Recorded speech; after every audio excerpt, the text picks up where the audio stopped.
Good afternoon class. कैसे हैं आप लोग?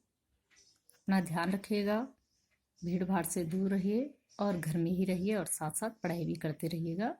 ऑनलाइन हम आपको मटेरियल भेज रहे हैं। इससे पहले वाला जो पार्ट था भाषा, लिपि और व्याकरण, वो वर्कशीट के माध्यम से आप लोगों तक मैंने पहुंचाया। आशा है कि आप लोगों ने उसको पढ़ा होगा और जो अभ्यास प्रश्न उसमें दिए गए होंगे वो भी हल किए होंगे। अब पाठ 2 है वर्ण विचार। ठीक है, सबसे पहले समझ लेते हैं वर्ण क्या होता है। भाषा की सबसे छोटी इकाई वर्ण है और इससे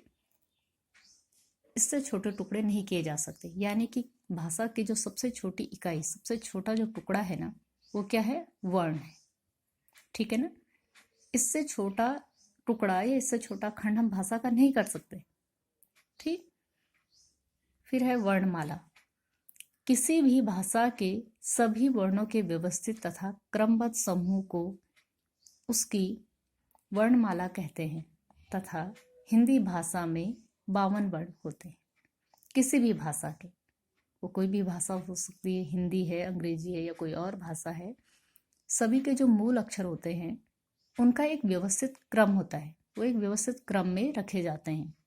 पहले कौन आएगा, फिर क्या आएगा, अंत में क्या आएगा, इस तरीके से उनका एक व्यवस्थित क्रम होता है और इसी क्रम को क्या बोलते हैं हम? वर्णमाला। ठीक है, और हिंदी जो वर्णमाला है उसमें कितने वर्ण हैं? 52, 52। अब देख लेते हैं वर्ण भेद। ठीक है, वर्ण के कितने भेद होते हैं बेटा? 2, स्वर और व्यंजन। ठीक है, पहला स्वर समझ लेते हैं कि स्वर क्या होता है। जिन वर्णों के उच्चारण में हवा बिना किसी रुकावट के मुख से बाहर आती है वे स्वर कहलाते हैं। ठीक है, जिनका उच्चारण, जिनको बोलते समय जो हवा है, जो वायु है, मुख से बिना किसी रुकावट के, बिना रुके हुए हम उन्हें आसानी से बोल लें, उनको कहेंगे हम स्वर।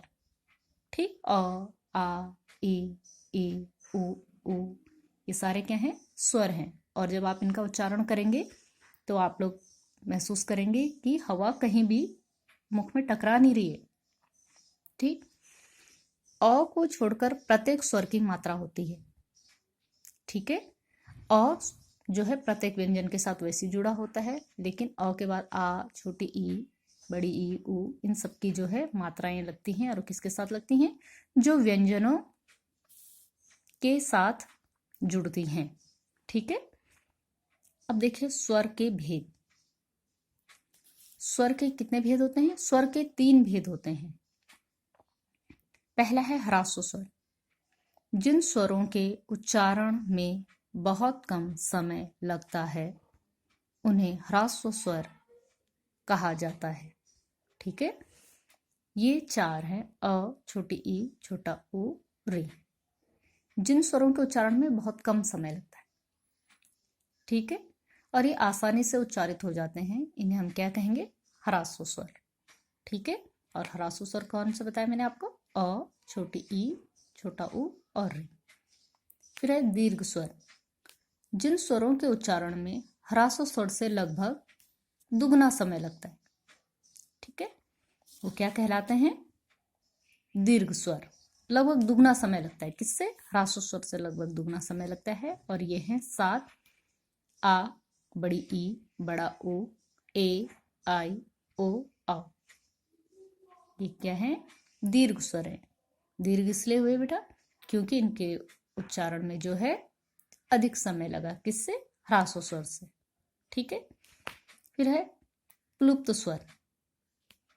जिन स्वरों के उच्चारण में दीर्घ स्वर से भी अधिक समय लगता है उन्हें कहते हैं प्लुप्त स्वर। ये लगभग जो है ह्रास्व स्वर का तिगुना समय इनके उच्चारण में लगता है, इसलिए इन्हें प्लुप्त स्वर कहते हैं। जैसे ओम, अ का उच्चारण कैसा? लंबा हो रहा है, दूर देर तक हो रहा है। ठीक है, अब है अनुनासिक। जिन स्वरों का उच्चारण मुख तथा नाक की सहायता से होता है वे उन्हें अनुनासिक स्वर कहते हैं। और इसे किस प्रकार से लिखा जाता है? इस प्रकार से।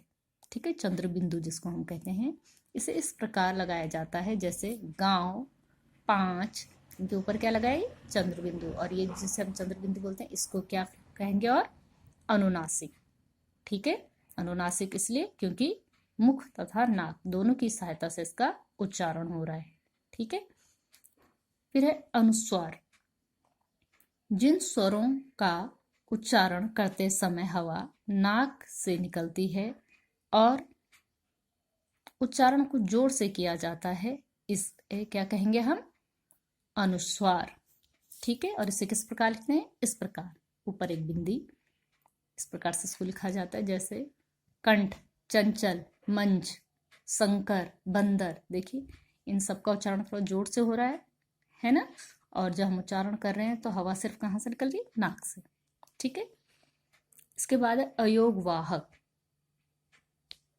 वे स्वर जो कि ना ही स्वर होते हैं, ये वो वर्ण होते हैं बेटा, ना जो स्वर कहे जाते हैं और ना ही व्यंजन, क्योंकि ये ध्वनियां न तो पूर्णतः स्वर होती हैं न पूर्णतः व्यंजन। क्यों स्वर और क्यों व्यंजन नहीं होती हैं, मैं बता रही हूँ आपको, क्योंकि इनकी मात्राएं लगती हैं, इसलिए ये जो है व्यंजन नहीं कहे जा सकते, है ना। व्यंजन की मात्राएं नहीं लगती हैं, मात्राएं सिर्फ स्वरों की लगती हैं, और इसकी भी मात्रा लगती है विसर्ग, और ये अनुस्वार में लगता है ना। तो इसलिए इसको जो है व्यंजन नहीं कह सकते। और स्वर क्यों नहीं कह सकते, क्योंकि स्वतंत्र रूप से इनका उच्चारण नहीं हम कर पाते, इसलिए इनको स्वर भी नहीं कहते हैं। तो इसलिए ये क्या कहलाए जाते हैं, अयोगवाहक वर्ण। ठीक है, ये अयोगवाहक स्वर। अब देखिए व्यंजन, वर्ण का दूसरा भेद क्या है, व्यंजन। व्यंजन क्या होता है, जिन वर्णों का उच्चारण स्वरों की सहायता से किया जाता है उन्हें व्यंजन कहते हैं, जैसे क ख ग घ। ठीक है, अक्षर ज्ञ तक ये सारे क्या हैं, व्यंजन है। क के बाद अक्षर ज्ञ तक सारे क्या कहलाएंगे, व्यंजन कहलाएंगे। ठीक है, अब व्यंजन के हम प्रकार पढ़ेंगे।